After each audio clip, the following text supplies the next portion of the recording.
2024 লোকসভা ভোটকে পাখির চোখ করে একগুচ্ছ কর্মসূচি নিয়ে কলকাতায় বিজেপির দুই সর্বভারতীয় শীর্ষ নেতৃত্ব, একজন প্রাক্তন সর্বভারতীয় সভাপতি তথা বর্তমানে দেশের স্বরাষ্ট্রমন্ত্রী অমিত শাহ এবং আরেকজন বর্তমান সর্বভারতীয় সভাপতি জেপি নাড্ডা সোমবার গভীর রাতে রাজ্য বিজেপির কোর টিমের তথা বলা ভালো পোরেস্ট অফ দ্য কোর টিমের সঙ্গে বৈঠকের পর মঙ্গলবার সকালে বড়বাজারের এমজি রোডের গুরুদুয়ারাতে যান বঙ্গে আগত শীর্ষ দুই নেতৃত্ব। সঙ্গে ছিলেন বিজেপির রাজ্য সভাপতি সুকান্ত মজুমদার ও বিরোধী দলনেতা শুভেন্দু অধিকারী।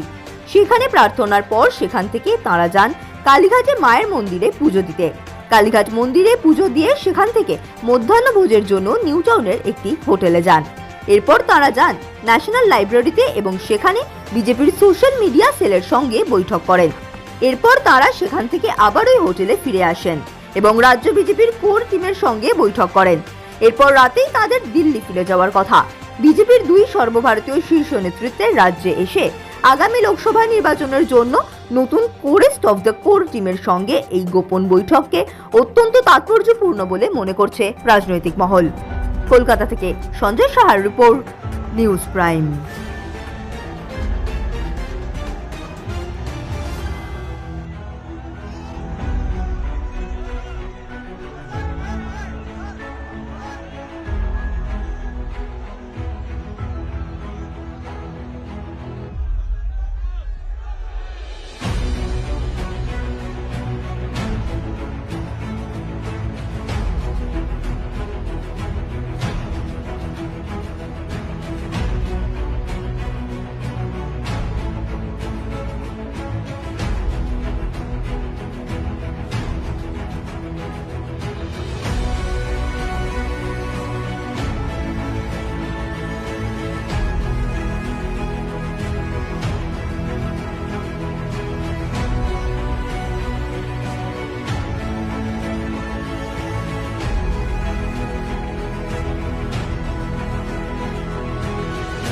हमें खुशी है आपको ये बताते हुए सोशल मीडिया की दृष्टि से कि हमारे प्रधानमंत्री मोदी जी आज सबसे बड़े दुनिया में वर्ल्ड लीडर में जो यूट्यूब चैनल जो है वो 2 करोड़ सब्सक्राइबर्स को क्रॉस कर गया है। ये हमारे मोदी जी का है। भारतीय जनता पार्टी और भारतीय विचार और बंगाल के जुझारू वॉलंटियर्स जो भारत और बंगाल दोनों को आगे बढ़ाने में अपना योगदान कर रहे हैं, ऐसे सभी लोग जो हमने आपका जोश देखा और जो मैंने उत्साह देखा और जिस उत्साह के साथ आपने अमित भाई शाह जी का और हमारा अभिनंदन किया, उसके लिए सबसे पहले तो आप सबका बहुत बहुत धन्यवाद। आपका उत्साह इस बात को बता रहा है कि आपने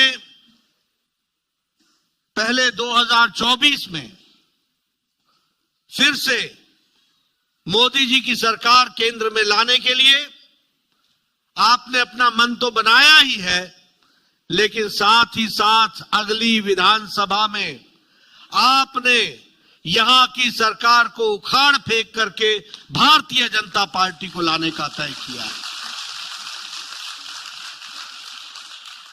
आप सब सोशल मीडिया से जुड़े हुए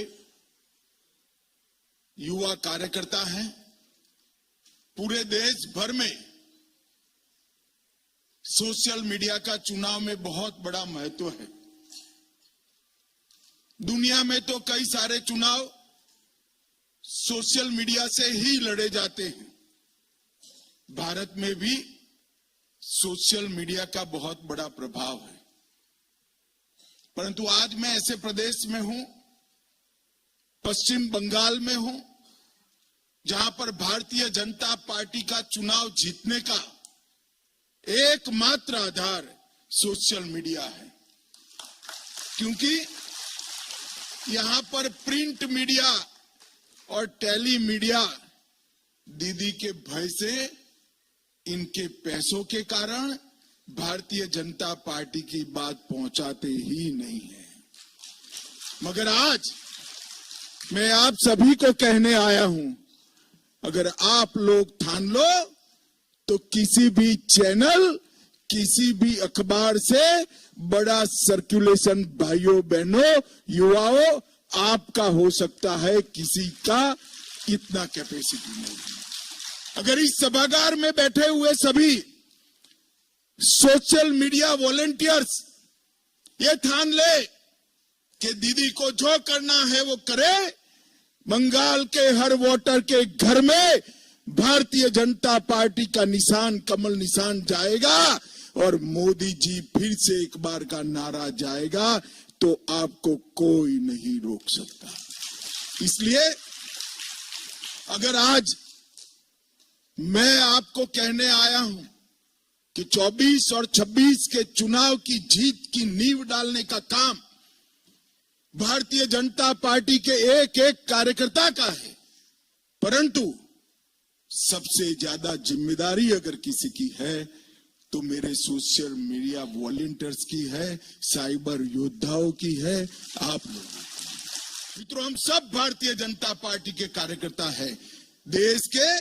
देश के हर राज्य में भारतीय जनता पार्टी की सरकार बने, हमारे सिद्धांतों की सरकार बने, वो हमारा लक्ष्य है।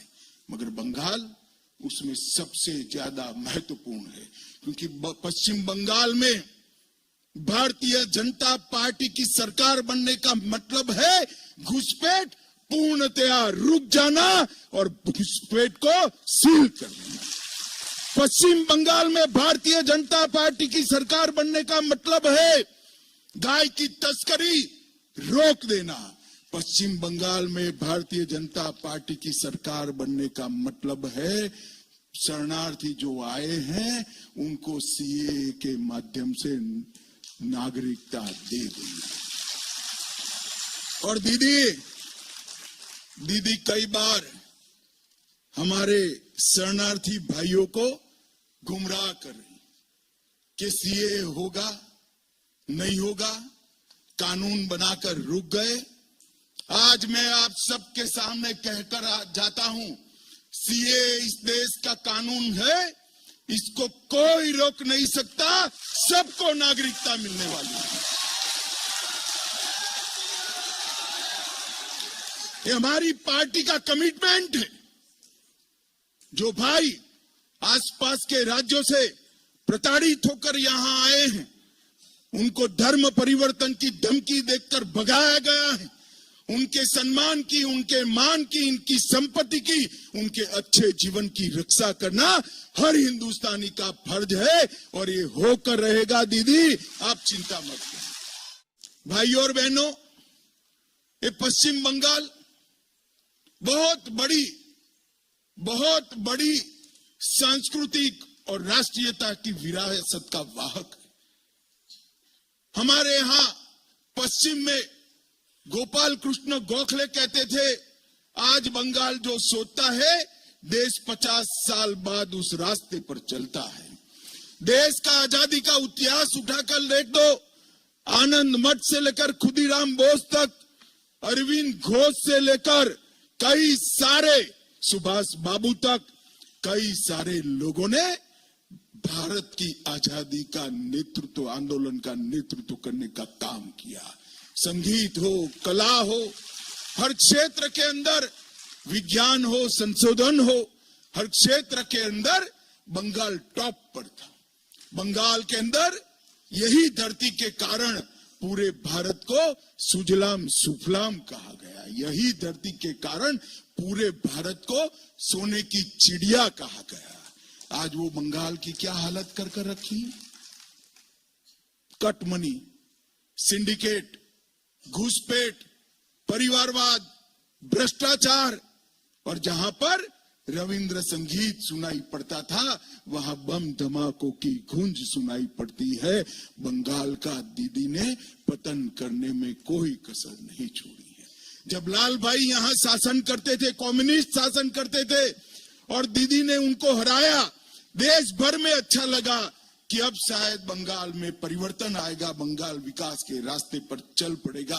मगर दीदी ने तो शासन ऐसा चलाया कि लोग कहने लगे कि कम्युनिस्ट अच्छे थे। इतना बड़ा भ्रष्टाचार, एक मंत्री के घर से 30-30 करोड़ की गड्डियां, 30 करोड़ रुपया क्या होता है?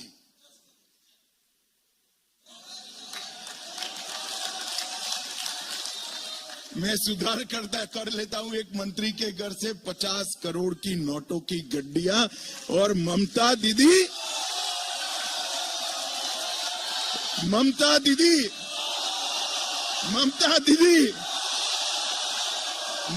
दीदी जवाब देने को तैयार नहीं है। उनमें हिम्मत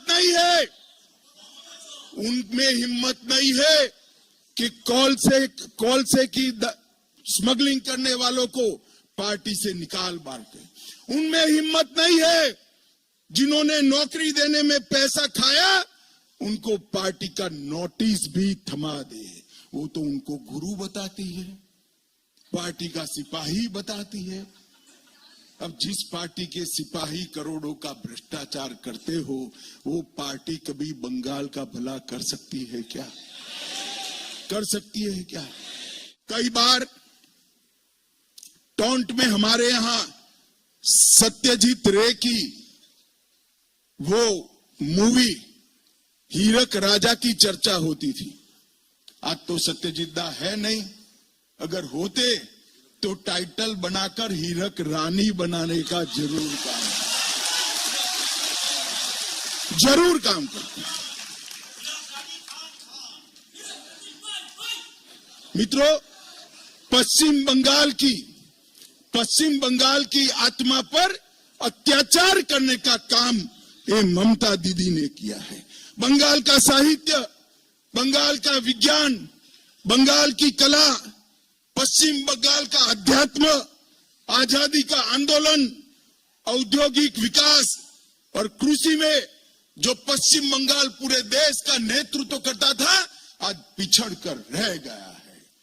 मित्रों, नेताजी की कल्पना का सोनार बांग्ला बनाना है, कवि गुरु की कल्पना का बंगाल बनाना है, तो एक काम करना है, ममता की सरकार को उखाड़ कर फेंक देना है।